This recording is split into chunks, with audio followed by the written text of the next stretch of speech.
it's really hard if finance becomes this department of no, where people are sort of, I don't really want to go talk to finance because they're going to say I can't do that.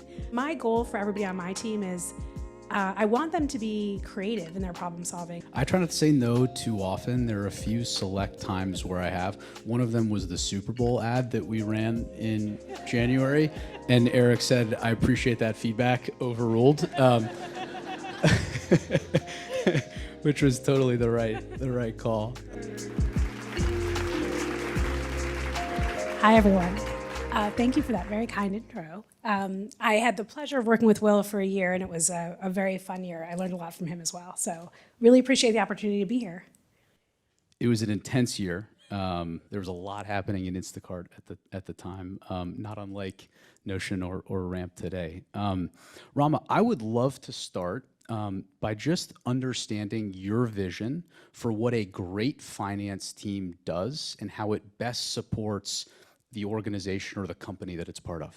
Yeah, I think I think different leaders have different philosophies on this. The way that I've built and led finance teams in the past and at Notion is really, the starting position is what I want to do is bring transparency to data. And the reason that I want to do that is to help leaders and folks all around the company make better informed decisions about their day-to-day operations.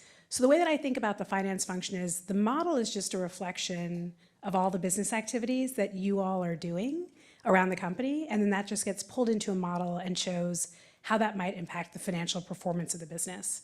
So when I think about a finance team, I think the number one goal really of a finance team should be to empower the leaders across the organization with that data, empower them with the insights, provide transparency, and give them those guideposts and levers to help them make better decisions. That is basically exactly how I think about it too. I'm curious, when you joined Notion, how you thought about kind of instilling that culture in your first 1, 3, 6 months. Like, what did you actually do to bring that to bear? So when I first started at Notion is very design focused. Our founder admires Apple quite a bit from afar, and quite a bit of the genesis of Notion and the ethos of Notion is around that user experience and brand. So as you can imagine, that doesn't necessarily lend itself to very data-driven, detailed financial analysis in every case. So when I joined, one of the first things I did was just take a look at what's the operating rhythm of this company? How often are we making large financial decisions? Who's in the room with those decisions? Who needs that information?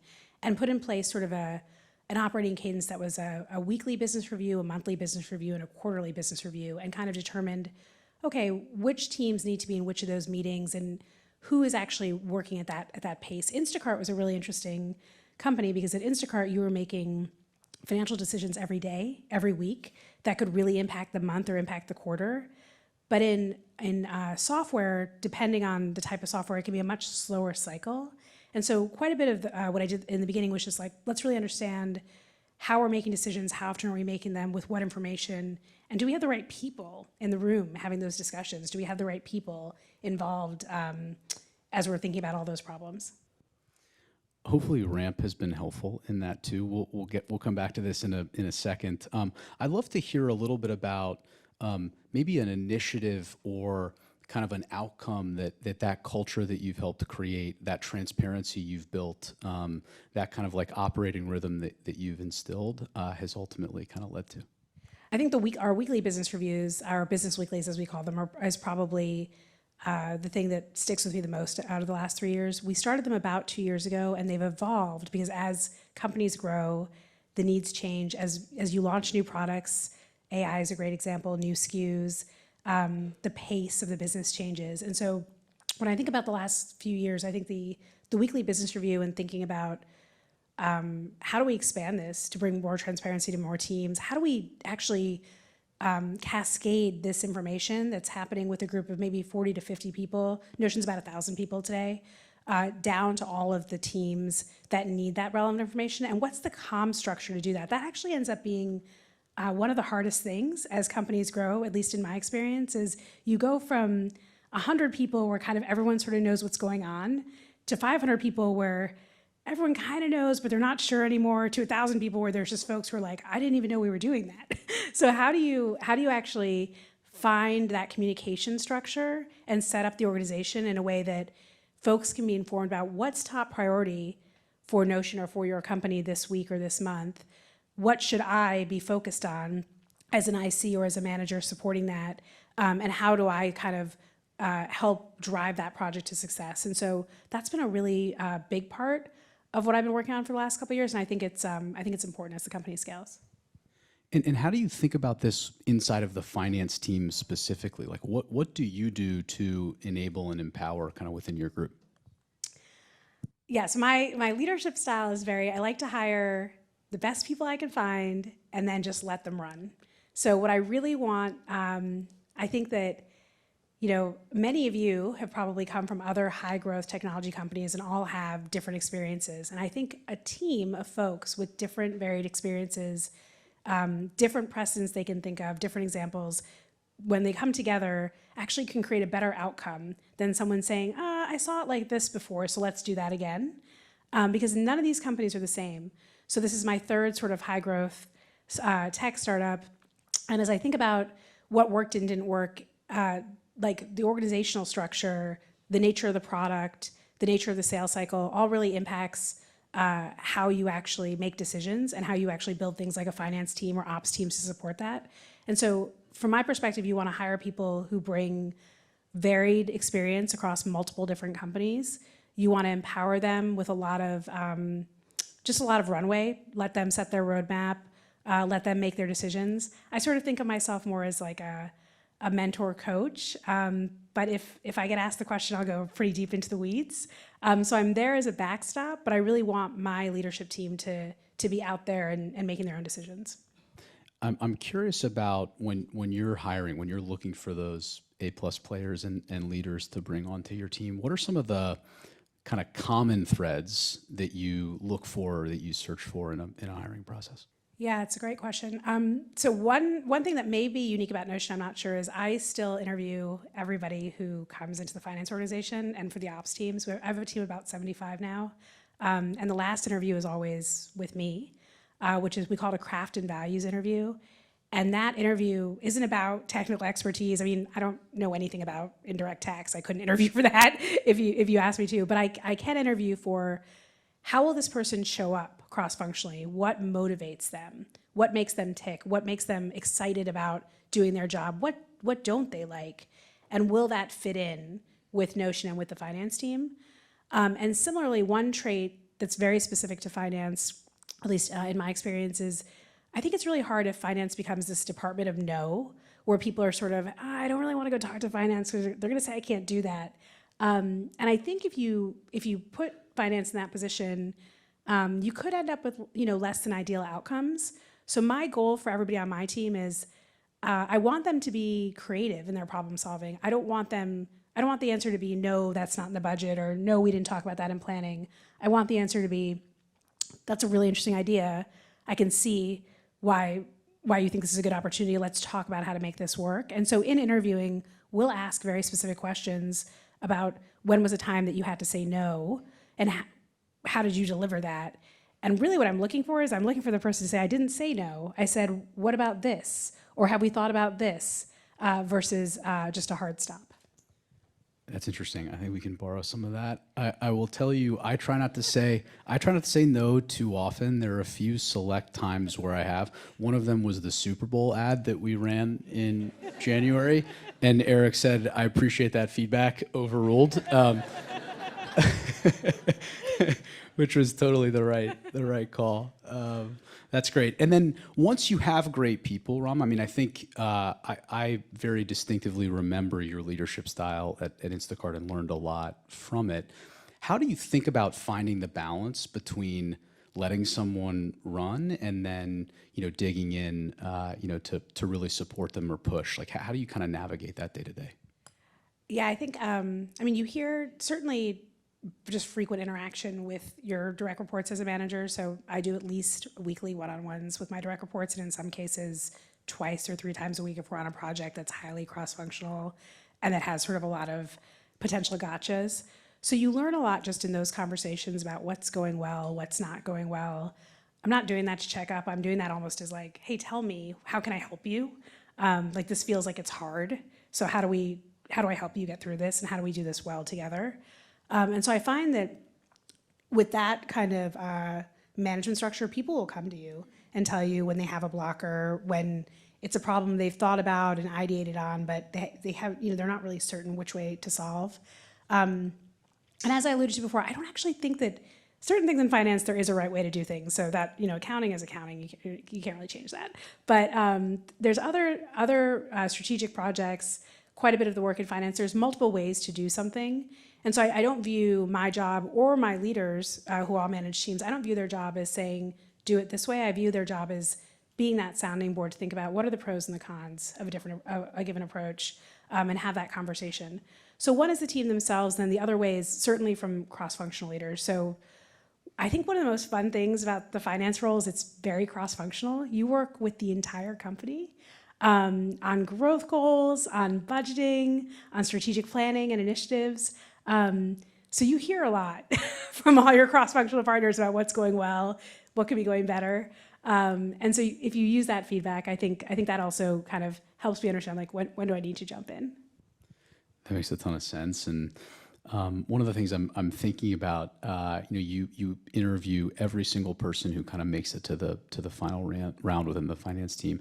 That kind of makes me think of something that we do here at Ramp, which is Eric and Kareem, even at 1,000+ people now, still approve every single recommended hire. And they will say no, they will push, they will challenge, and that is a very powerful way to kind of like ensure that we keep the talent bar as high as it needs to be, even as we've gotten to be a pretty large company. And so I think there's oftentimes this thing that happens when you hit, we can argue about the number, 500, 1,000 people, whatever, but like you reach a certain scale where there's like inevitable kind of gravity to that talent bar. And so I'm curious for how Notion, as you guys cross 1,000 people, are thinking about not just maintaining the talent bar, but maybe even raising it. Like, what are you doing, not just in finance, but across the entire company? Yeah, I think this is a challenge that many scaling tech companies face. We actually have a similar system. So Ivan, our CEO and founder, he actually reviews every submitted packet for a hire. We call it craft and values, and it goes to him, and he ultimately signs off. He also says no, some frequency. So I think it's interesting that we have very similar structures. I think that it really comes down to interviewing for values. And if you make it a point, not just in the final interview, but throughout the interview process, of having even the folks who are doing the case study or doing the more technical interview, pepper in questions about, is this person a pace setter? That's one of our values. Are they a truth seeker, which is one of our values? So do they think about the pros and cons? Are they kind of a notion first, so a driver of the mission versus thinking just about kind of their function? So I do think that one way is to really be very diligent in all of those interviews, even if the interview is the sole purpose is more technical, to do that. And then I think the onboarding process is really important. So, when you first come to Notion, we typically do about 2 days of onboarding, and a ton of that is really about like, how do you live the values of Notion? There's also like information like, how do you sign up for Ramp? Where do you get your card? But there's quite a bit around just what are the values of Notion and how do they show up in your day to day. And then the last one, this may be controversial, but I think the in-office culture has really benefited Notion.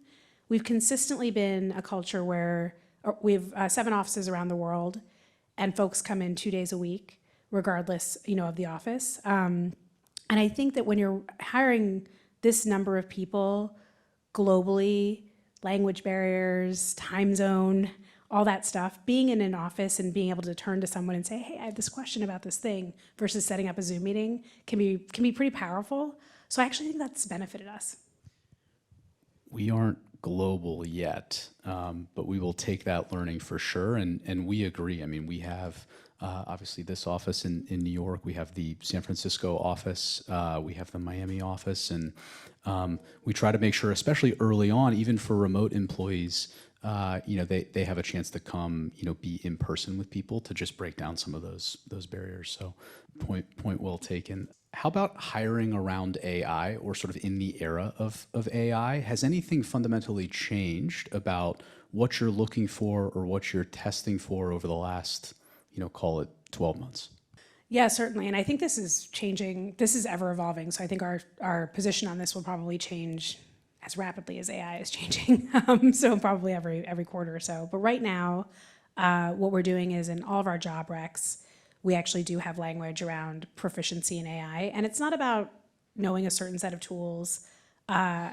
It's more about, is this person interested in using AI tools in their day-to-day life?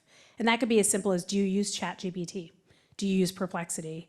Are you using Notion AI? So I think that's indicative of just sort of intellectual curiosity around the space. So for finance, that's kind of the bar. Certainly, there's a different set of requirements if we're talking about hiring in the AI engineering team. But within finance, what we first want to say is, does this person have an intellectual curiosity and interest in AI tooling?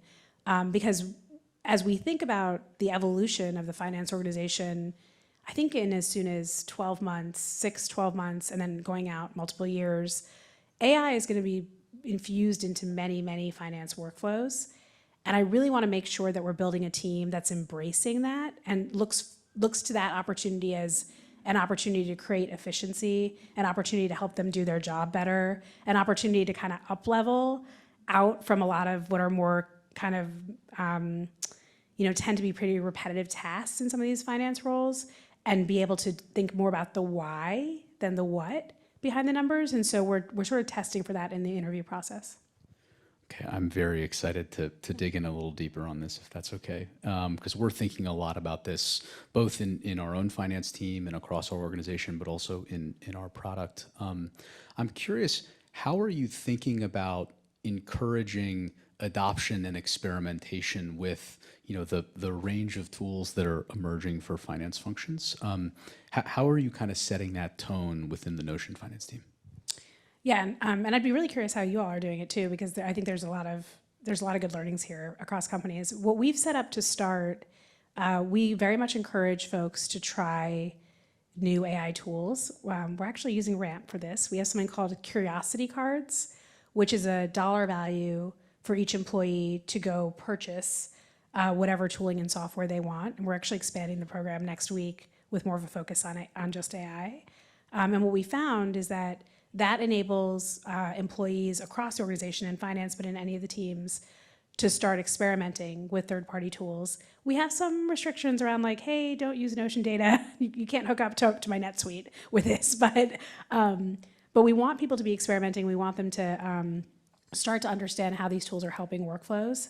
And in some cases, we might be able to build that into Notion. So what we have found is really interesting. We've been able to say, that's an interesting close software, an accounting close, for example, software that's AI enabled, but we can actually probably build that within Notion using database. So it's led to some pretty interesting ideation around what we can do within Notion as well, but that's one way. Within finance, I actually have 5-ish sort of teams that I support. And within each of those teams, we did sort of a hand raiser of someone saying, hey, I really want to be part of this AI task force within finance. And that's a group of 5 folks, one from each team, who has self-selected to say, I want to be a person who's spending time looking at demos from other companies, talking to the companies that we work with about their AI roadmaps, better understanding how we can accelerate this process and how that could save everyone in the team time and efficiency. So that's kind of how we've gone after it. I'd be curious how you all are doing it. Yeah. Well, let's file away the curiosity card idea. We have a little bit of a running joke internally about, spending money on the company dime. We have this thing called a coffee with a colleague. I've taken a lot of heat for this over the years. The budget is very low, so maybe we can experiment with a curiosity card specifically focused on AI experimentation. And then the AI task force is a great idea too. I mean, I think there are kind of 3 levels to this for how we're thinking about it and deploying it inside of the Ramp finance team. And the first level is fairly straightforward. We use Ramp. We use Ramp a lot. And then we use Notion too. And so there are a bunch of these kind of tools. Flowcast is coming out. We use Flowcast as our book closing software, coming out with a lot of AI capabilities. And so we're just trying to kind of push the envelope of all of our existing products in our tech stack and trying to get as much out as we possibly can. By the way, brief plug, I used the Notion meeting notes feature for the first time earlier this week that came out, I think, as part of the AI launch. Give Notion meeting notes a try. It was awesome. Like, honestly, like the next steps kind of like auto-populated, and it had little like checkbox for, it was like if I had done them or not. It was like managing me, like all in my centralized kind of workflow. So it was great. Anyway, so like that is kind of first level. We're just using our existing tools that are getting a lot more powerful.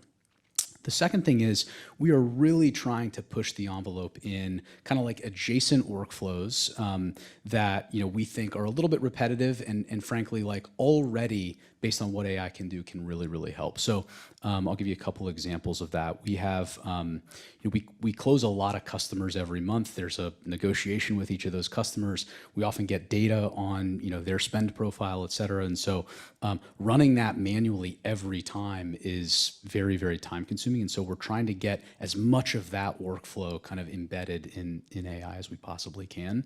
Another example is the MBR, the monthly business review. Like, can we get to an 80% version of that just by pressing a few buttons if we kind of hook in the data the right way? And then, that sets us up for future advancement from there. So that's kind of like bucket 2. And then bucket 3, we're very fortunate on the finance team here at Ramp because the entire company is focused on building products for finance teams. We have an internal PM and amazing dedicated engineers who are increasingly spending time just like observing our workflows every day and saying, hey, this is a big opportunity. And then that kind of becomes tip of the spear for future product development that we ultimately might release for customers. So stay tuned. We have more good stuff coming. But an example of that is like, we have tons of manual reconciliations as part of the month-end close. Are there ways that we can like really observe that workflow once and then automate it for kind of all future closes and up-level the entire accounting team to be kind of like reviewers rather than preparers? We think there's a ton of fruit there. Well, I can't wait to buy that from you. So.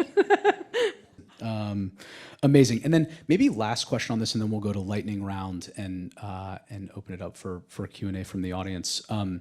How do you think about the high cost of failure within finance? Like, we can't mess up the math. And so, as you experiment with AI, there's obviously a limit to what LLMs can do perfectly accurately today. Like, how are you navigating that trade-off? Yeah, I mean, I think it's sort of there's the risk reward equation on it. So I think the way that we're approaching it is there are relatively repetitive,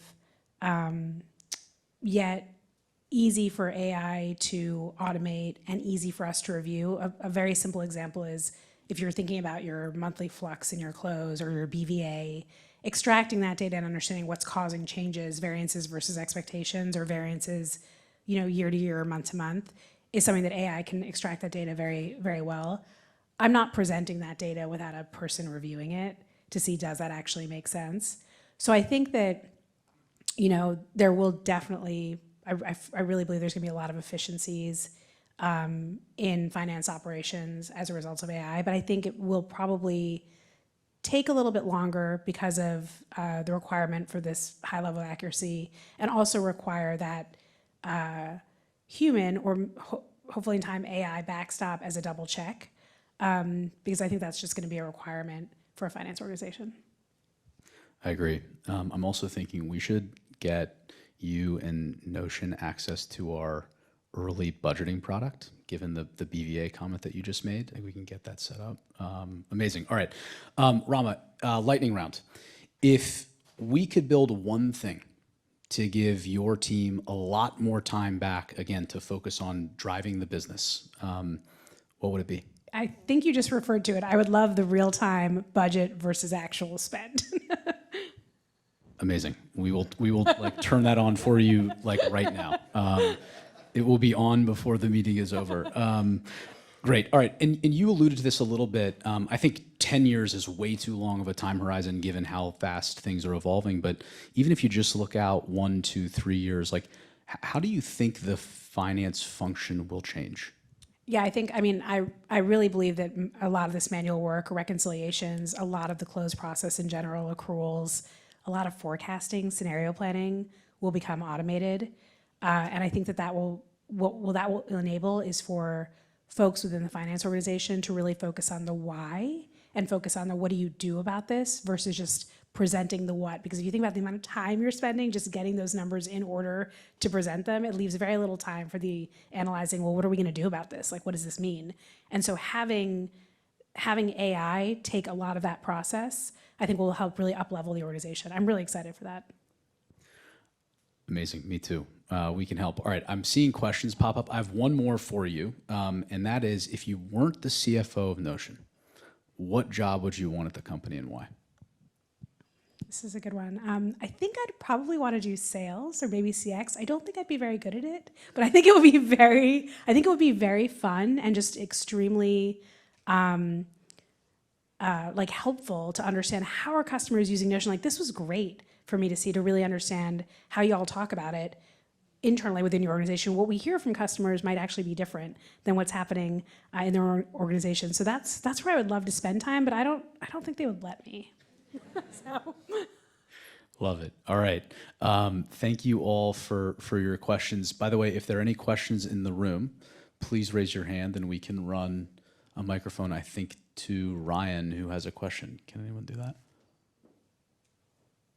All right, while Caitlin's doing this, I'm going to ask one from the screen, and then Ryan will go to you. So first question from Edwin. Edwin, thanks for the question. As a Stanford MBA grad, Rama, and CFO at one of the most exciting companies in tech, how impactful do you see the modern MBA in today's job market, as well as part of tech leadership in the future? Yeah, that's an interesting question. I know there's a lot of different views on MBAs now. I got mine kind of a long time ago. But I actually think one of the most valuable classes that I took at Stanford was around organizational behavior. It was called Touchy-Feely at the time, and it was really about how do you understand other folks' point of view? How do you understand how you're being perceived and how you perceive other people? And how does that impact the way in which you communicate with them? And that's a class that, honestly, like I didn't use for my first 5 or 6 years out of school. And then as you become more of a manager and you're managing larger teams, I find myself using it a lot. So yeah, I don't know if all of the building blocks of the MBA are as relevant as they were, especially with AI historically, but I think there's a lot of intangibles around being with a group of very intellectually curious people for 2 years and having classes that push your thinking in areas that you haven't spent time before and may not in your jobs going forward can be valuable. Hi, Rama. My name's Ryan. I'm on the engineering team here at Ramp. Thank you so much for coming to New York. This has been awesome. My question today is about interviewing and specifically interviewing leaders. And so when you interview an external candidate for a leadership position in your org, could you tell us a few questions that you ask to gauge their leadership abilities? And then also, what do you look for in their answers? Thanks. Sure. Yeah, so I think one of the questions I really like to ask leaders is to tell me about an experience where they felt like they were doing their best work. I usually leave it pretty open-ended. I want to hear how they're talking about how did they work with their team, how did they work with cross-functional business partners, or a customer if they're customer-facing. And then I also ask the opposite, which is like, tell me a situation where you feel like you wish something could have been different, or something you felt like the outcome could have been different had there been a different structure. And I think the reason that I find that one to be very helpful is you learn a lot about a person when you hear about how they perceive projects to have gone and what their worldview is. I also think it helps a lot. This goes back to truth seeking, which is one of our values, is do they see both sides? of a certain situation, or do they just see their point of view? And I think that in leadership roles, especially at Notion, where we challenge one another quite often on ideas and sort of play out, well, what if we did it the other way? You really want leaders who have that kind of flexible mindset and aren't so set in thinking about, gosh, well, this is the way that I'm used to doing it, so I'm going to do it this way. So that's one question I really like to ask. Hi, I'm Zizi on the data team here at Ramp, also of a similar finance background. My question is around, in this cohort of high growth tech startups, we talk about this narrative of building a generational company. From the CFO seat, what defines a generational company, and what is the finance leadership and team's role in building and defining a generational company? Yeah, and I think this is a hard one because I think many companies aspire to be generational, but it's a very high bar. I think it's really about durability of business. So how do you create and nurture a business that can compound growth over multiple years, and do that sustainably and do that efficiently? And I think that from a finance lens, that's how I think about it. And I think about efficiency in terms of free cash flow or in terms of margins, and durability of growth. Growth starts very, very high in many of these high growth technology companies. And then you have to kind of think about, how am I going to maintain this high level of growth or a medium level of growth for a long time? And how am I building towards that? And how am I creating the levers within the company, identifying those levers and helping the operating teams actually drive to them? So that's kind of how I think about the role of finance in that. And Zizi, if I may, I totally agree. I mean, generational by definition means a long time. And so I think that is absolutely the core of the answer for me too. The other thing that I associate with a generational company is touching a lot of customers in a very, very impactful way, like building a product that makes their pain points like that much better. And so ultimately, I think that's a leading indicator to durability of growth and free cash flow generation and all of what Rama said. But we talk about that a lot. Hopefully we're doing that for Notion. You're certainly doing that for us. So I think that's an important element too. Maybe last question. 1 minute left. Okay. From Lindsay. Lindsay, thanks for the question. What is a common misperception people have about the role of a finance team, and also the CFO specifically? I think people sometimes are a little scared to ask me for stuff, and I don't know why. I think I'm very friendly. So I think there's a common misperception that finance is going to say no, or that finance is, that it's a bit, hey, we shouldn't deviate from the plan. Finance isn't going to like that. And I think if a good finance team is fine with that, they just want to help build the best business. So I think that is a common misperception, though. Rama, just wait until someone asks you to do a Super Bowl ad, and we'll see how you feel. No one's asked me for that yet. So. Amazing. All right, this has been very fun. Thank you so much again for being with us, and thanks to everyone for coming.